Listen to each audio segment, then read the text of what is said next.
Absurd reflections on the Canada Post strike. Once again, Canada Post has announced a strike. This is already the second or third time this year, and perhaps the fifth or even 10th in recent years. No one can keep track anymore.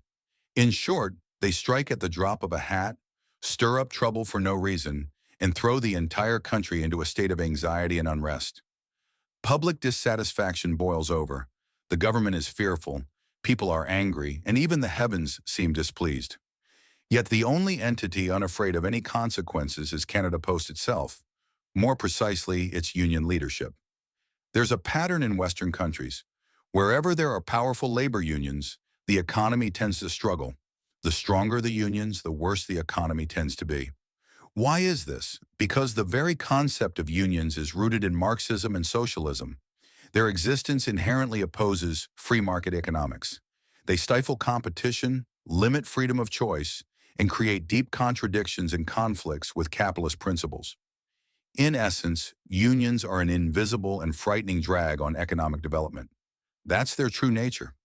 We see this in Europe, where powerful unions can grind the economy to a halt and paralyze daily life.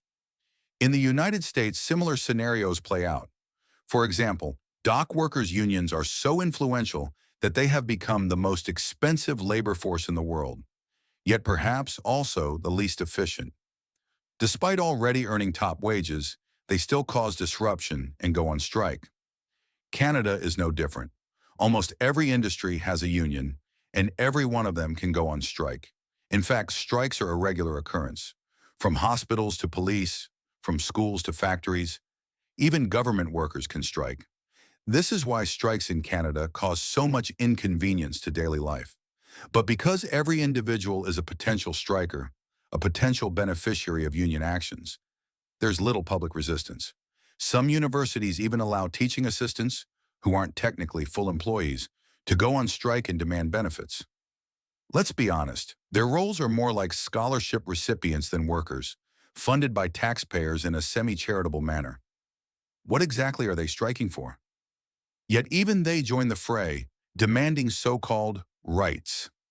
As for Canada Post, it's arguably the one service Canadians need the least. It should have been abolished long ago. Its services are virtually useless, mainly delivering bills and junk mail. Those bills and official letters could and should be sent digitally via email, saving paper and avoiding loss. That's what people actually prefer. No one wants paper bills, and no one wants piles of advertising leaflets cluttering their mailbox. So this whole service is fundamentally absurd. Why does such an absurd service still exist? It exists because both federal and provincial governments are too timid to shut it down. It's the bureaucrats deliberately keeping Canada Post alive. In reality, it's not a service agency. It's a retirement home, a welfare center for idle workers. In other words, it's a system designed to sustain tens of thousands of people with government money to do work no one actually wants done. Yet these same people, already living off public funds, still cause trouble and strike. Their job is basically delivering bills no one wants and ads everyone hates. And even then, they still think they're entitled to disrupt your life, to pressure the government, the banks, and the very institutions that offer them employment and welfare. That is the absurdity of this strike. Canada's efficiency has reached an outrageously low point. Whether it's road work or anything else, once a road is closed, someone sets up a company, forms a union, and then begins working a 9-to-5 routine, dragging things out. 10 kilometers of road can take a year or more to complete. 30 kilometers of subway can take 30 years and still be unfinished. It's not that workers don't know how to work, and it's not that Canadians lack technical skills. The real reason is they don't want to work. They're not in a hurry. They're afraid to finish too quickly, because they're using these projects to kill time. Everyone's scamming each other. You slack off, I slack off even more. You strike today and torment me, I'll strike tomorrow and return the favor. This vicious cycle just keeps going. Under such a system, how could the economy possibly improve? It can only become more inefficient, more wasteful, more sluggish, and more corrupt.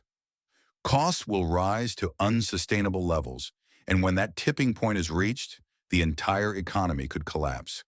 Everyone could be reduced to beggars. At that point, Canada would no longer be a paradise on earth, but very likely a living hell.